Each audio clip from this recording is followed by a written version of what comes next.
किसी भी राष्ट्र की सबसे बड़ी शक्ति उसकी सेना नहीं, उसकी अर्थव्यवस्था भी नहीं, बल्कि उसकी राष्ट्रीय एकता है। यदि लोगों के मन में एकता नहीं होगी तो सबसे शक्तिशाली राष्ट्र भी अधिक समय तक टिक नहीं सकता। आज हम देखते हैं कि समाज अनेक धाराओं में अनेक आधारों पर बटा हुआ है और बंटता जा रहा है। जाति, धर्म, भाषा, प्रांत, राजनीतिक दल और आर्थिक वर्ग। जब मनुष्य स्वयं को पहले किसी जाति या समूह का सदस्य मानता है और बाद में राष्ट्र का नागरिक, तब राष्ट्रीय चेतना कमजोर होने लगती है। जैसे एक परिवार में 5 भाई रहते हैं, यदि वे आपस में प्रेम से रहें तो छोटी सी आय में भी सभी सुखी रह सकते हैं। लेकिन यदि हर भाई अलग अलग लड़ने लगे तो करोड़ों रुपए की संपत्ति भी उन्हें सुख से नहीं रहने देगी। यही बात राष्ट्र पर भी लागू होती है। अब एक महत्वपूर्ण प्रश्न आता है, क्या एक ही देश में अलग अलग लोगों के लिए अलग अलग कानून होने चाहिए? श्री पीआर सरकार का विचार है कि न्याय सबके लिए समान होना चाहिए। यदि 2 नागरिक एक ही देश के हैं तो न्याय की व्यवस्था भी समान होनी चाहिए। कानून का आधार व्यक्ति का धर्म, जाति या भाषा नहीं, बल्कि उसका नागरिक होना चाहिए। इसका अर्थ किसी मजहब या संप्रदाय का विरोध नहीं है। हर व्यक्ति को अपने संप्रदाय का पालन करने की पूर्ण स्वतंत्रता होनी चाहिए। लेकिन जब बात नागरिक अधिकारों की और न्याय की हो तो सभी के साथ समान व्यवहार होना चाहिए। यही वास्तविक लोकतंत्र की पहचान है।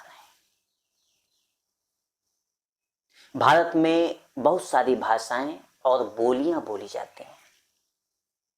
यह हमारी सांस्कृतिक धरोहर है। किसी भाषा का अपमान करना उचित नहीं है, लेकिन यदि भाषा के नाम पर लोग एक दूसरे से घृणा करने लगे तो यह राष्ट्र के लिए हानिकारक है। श्री पीआर सरकार कहते हैं कि हर व्यक्ति को अपनी मातृभाषा में शिक्षा और सांस्कृतिक विकास का अवसर मिलना चाहिए। साथ ही ऐसी संपर्क भाषा भी होनी चाहिए जिससे पूरे देश के लोग एक दूसरे से आसानी से संवाद कर सकें। इस प्रकार मातृभाषा का सम्मान भी रहे और राष्ट्रीय एकता भी बनी रहे। समाज का सबसे बड़ा शत्रु संकीर्णता है।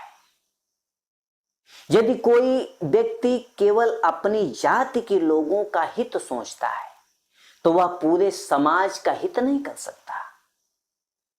यदि कोई केवल अपने संप्रदाय, अपने प्रांत या अपने समुदाय को श्रेष्ठ मानता है तो वह मानवता की भावना से दूर हो जाता है।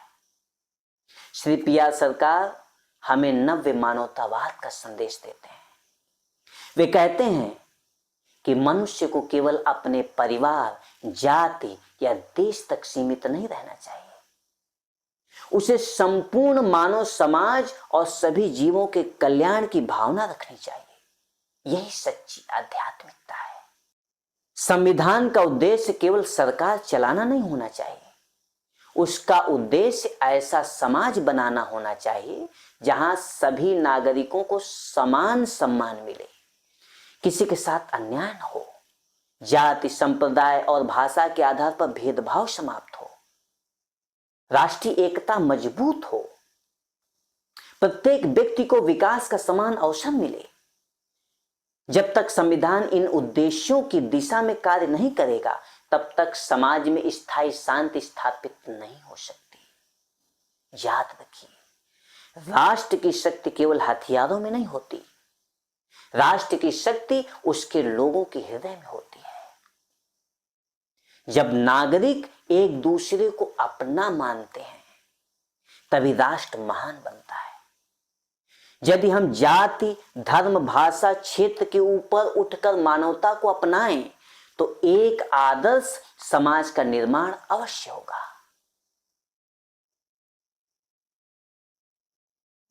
श्री पीआर सरकार का संदेश है, विविधता को बनाए रखो लेकिन विभाजन को नहीं। एकता को मजबूत करो, क्योंकि एकता ही समाज की सबसे बड़ी शक्ति